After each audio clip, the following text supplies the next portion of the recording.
अरे तब भगवान शंकर ने कृपा करी, ब्रह्मा जी के मस्तक को वट वृक्ष बना दिया। कौन सा पेड़? जम के बोलो। बड़का पेड़। आंवले का वृक्ष किसका प्रतीक है? लक्ष्मी का। बेलपत्री का वृक्ष किसका प्रतीक है? पार्वती का। नीम का वृक्ष किसका प्रतीक है? जगदम्बा का। किसका प्रतीक है? जगदम्बा।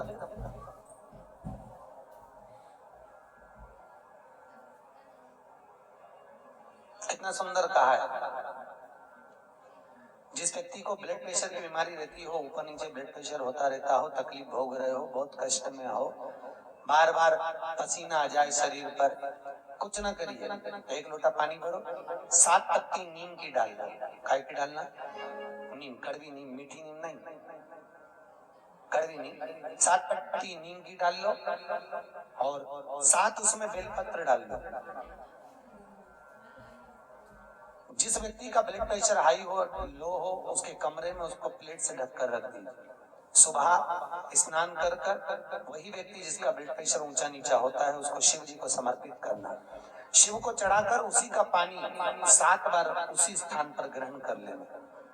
व्यक्ति का ब्लड प्रेशर बराबर हो जाता है। मात्र लगभग अगर सोमवार कर रहे हो तो 11 सोमवार करो, प्रतिदिन नियम से कर रहे हो तो 15 दिन कर लो, उसमें बराबर। फिर कभी जिंदगी में ब्लड प्रेशर की बीमारी चली ही जाती है, कोई दिक्कत नहीं है।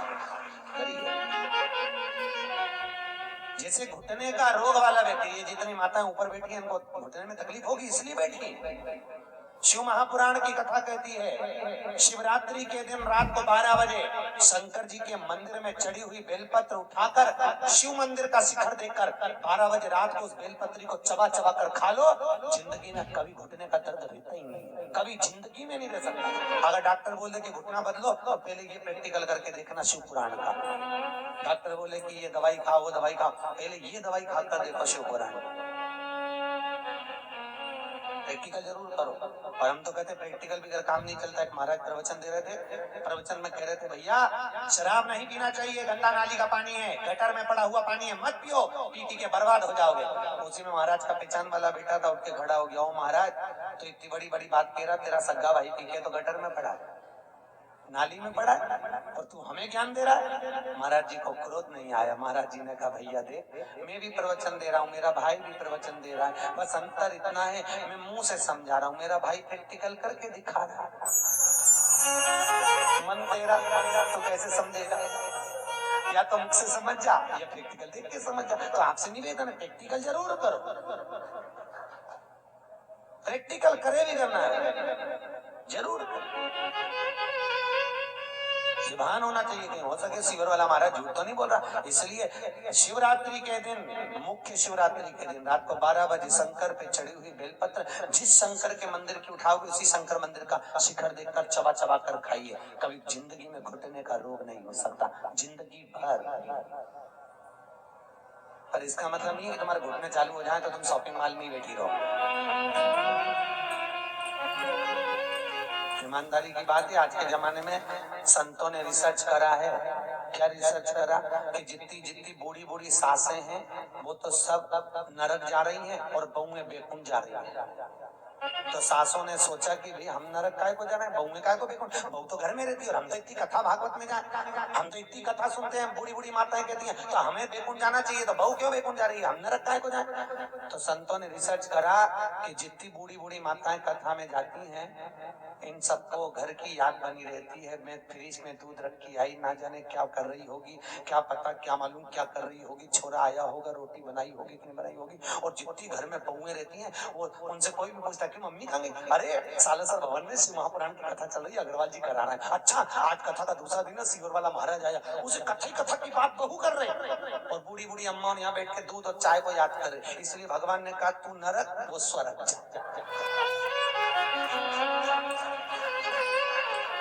इसलिए निवेदन है आपसे, मन मन मन मन चित्त वृत्ति बुद्धि सब शिव में लगा कर बैठो। हर हर, अरे हाथ तो उठाओ, दीन बंधु दयालु। अगर तुम हाथ नहीं उठाओगे वो उठा लिया तो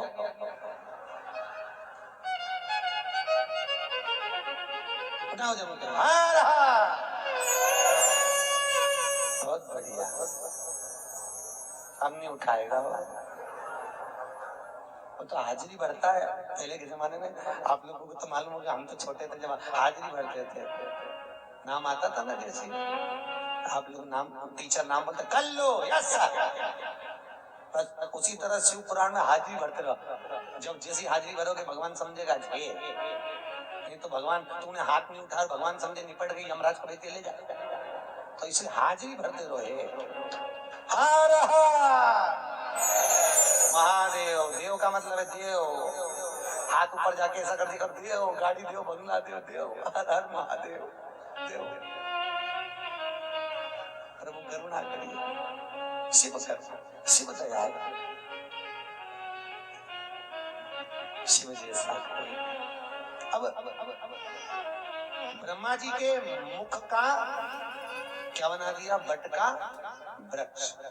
शंकर जी की आराधना का केंद्र हो। शिव जी का एक नाम पड़ गया वटकेश्वर महादेव। क्या नाम पड़ा? वटकेश्वर महादेव।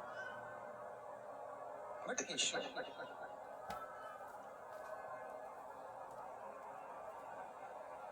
वटकेश्वर महादेव। शास्त्र कहता है जिस व्यक्ति को जीवन में कोई चर्म रोग हो गया हो, चमड़ी का कोई रोग हो गया हो, गाय की गोबरी, गोबरी जानते हो? अलूनी गोबरी। अलूनी गोबरी का मतलब है कंडा अलग बात है, उसको थाप थाप के बनाते हैं गोबरी को। एक होती है गाय ने पोटा करा, पोटा करा वो सूख गया, ऐसे किसी सूखा सुखाया पोटा लेकर आओ, उसको कंडे को जलाओ, जलाकर उसकी राख तैयार करो, राख को सफेद रुमाल में रखकर सोमवार के दिन बिना किसी से बोले शंकर जी के मंदिर में जाकर उस राख को, उस भस्मी को शिव को समर्पित करो। चढ़ाने के बाद उस भस्मी को वापिस उतार लो। उतार कर जब हम स्नान करें 5 दिन लगातार उस भस्मी को पानी में डालकर स्नान करना चालू कर दो, चर्म का सारा रोग समाप्त हो जाता है। डॉक्टर की जरूरत ही नहीं पड़ती चर्म रोग से। भस्मी डाल। यहाँ कई माताएं जो लिंगायत संप्रदाय से हैं वो सिर पे भस्म धारण करती हैं। भस्म, कई पुरुष लोग भस्म धारण करते। फिर वही बात आ गई, अकाल मृत्यु वो मरे जो काम करे चंडाल का, काल उसका क्या बिगाड़े जो भक्त हो महाकाल का। शिव रोग से मुक्त आरोग्यता देते हैं। मेरे भगवान शंकर आरोग्यता प्रदान कर, रोग से मुक्ति। त्र्यंबकम यजामहे सुगंधिं पुष्टिवर्धनम। भगवान रोग से मुक्त कर। समय आया, आगे जो वर्णन आया भगवान शंकर के नयन अश्रु से रुद्राक्ष का वृक्ष उत्पन्न हुआ। क्या उत्पन्न हुआ? रुद्राक्ष। और रुद्राक्ष का वृक्ष भगवान शिव के नयन अश्रु से प्रकट होता है। एक मुखी से लेकर 14 मुखी तक रुद्राक्ष होता है। गले में पहनते हैं, आप लोग धारण करते होंगे। कई लोग तुलसी की माला पहनते हैं, कई लोग रुद्राक्ष की माला पहनते हैं। ध्यान दीजिए, ये तुलसी और रुद्राक्ष क्यों पहना जाता है? जैसे घर में जो मंदिर बनाया जाता है घर के अंदर, उसमें शिखर नहीं होना चाहिए। जिसके घर के मंदिर में शिखर होता है उसके घर में कभी जिंदगी में शांति नहीं रह सकती। इसलिए घर के मंदिर में शिखर का मूलता नहीं है। ये उसी तरह है जैसे गरुण घंटी। गरुण घंटी देखी आपने? वो बजाते हो गरुण जी महाराज की घंटी। ये घंटी का नाद कहाँ कहाँ करना चाहिए? गरुण घंटी का नाद किया जाता है सबसे पहले भगवान के सम्मुख में, ठीक है। दूसरी जगह गरुण घंटी का नाद करना चाहिए फिर अपने रसोई घर में जहाँ पर परिंदा भरा है उस स्थान पर, पितरों की शांति के। तीसरी जगह जहाँ पर अपना लक्ष्मी रखते हो, अलमारी तिजोरी उसके पास में। चौथा घंटी का नाद करना चाहिए दरवाजे के पास में, दरवाजे के अंदर के भाग में। फिर पांचवा, गरुड़ घंटी को घर के बाहर, घर से दरवाजा लांग कर बाहर खड़े होकर घंटी का नाद किया जाता है। कहते हैं जो ये 5 जगह पर घंटी का नाद करता है उसके घर में कभी संपदा की कमी नहीं होती। इतना गरुड़ घंटी के नाद की महत्वता है। पर दुनिया के लोग इतने आलसी हैं, बस भगवान की आरती करे तब घंटी बजाए, उसके सिवा धर दे होते। तो मालूम ही नहीं कि घंटी कितनी जगह बजाना चाहिए, घंटी का नाद क्यों करा जाता है। गरुड़ घंटी जैसे घर में रखा हुआ शंख अगर खाली है, तो हमारे घर में रखा हुआ शंख अगर खाली रहेगा तो लक्ष्मी आएगी और जाएगी, लक्ष्मी टिकेगी नहीं। इसलिए घर में जिसके घर में छोटा सा भी शंख हो तो उसमें कटोरी में रखकर या कोई स्थान पर कलश में रखकर उसमें पानी भरना चाहिए। अगर शंख में पानी नहीं है तो घर में लक्ष्मी नहीं, शंख कभी खाली नहीं। 33 करोड़ देवी देवता में केवल एक भगवान शंकर हैं जिनके ऊपर शंख का जल नहीं चढ़ता। केवल एक शिव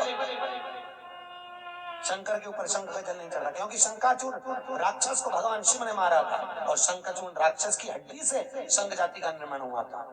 इसलिए शंख का जल शिव जी को नहीं चढ़ता। शास्त्र कहता है जो भूल से भी शंख का जल शंकर को समर्पित कर देता है 1000 ब्राह्मण की हत्या के बराबर उसको दोष लग जाता है।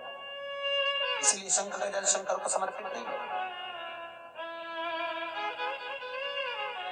जिस व्यक्ति को नलियां चौक हो गई हो, डॉक्टर ने बोला बाईपास कराना पड़ेगा, उसको कुछ नहीं करना चाहिए। 7 बेर, बेर जानते हैं क्या बोलते हैं यहाँ पर? बेर बोलते हैं। 7 बेर प्रत्येक शिवरात्रि को शंकर जी के ऊपर समर्पित करना चालू कर दो। 7 बेर, जिंदगी में कभी बाईपास कराने की जरूरत नहीं पड़ेगी। केवल 7 बेर, उसमें से एक बेर 7 बेर चढ़ाओ, एक बेर उठा के लाओ और वो व्यक्ति को खिला दो जिसको बाईपास के लिए डॉक्टर ने बोला। फिर दूसरी बार चेक करवाना, वो खुद कह देगा कि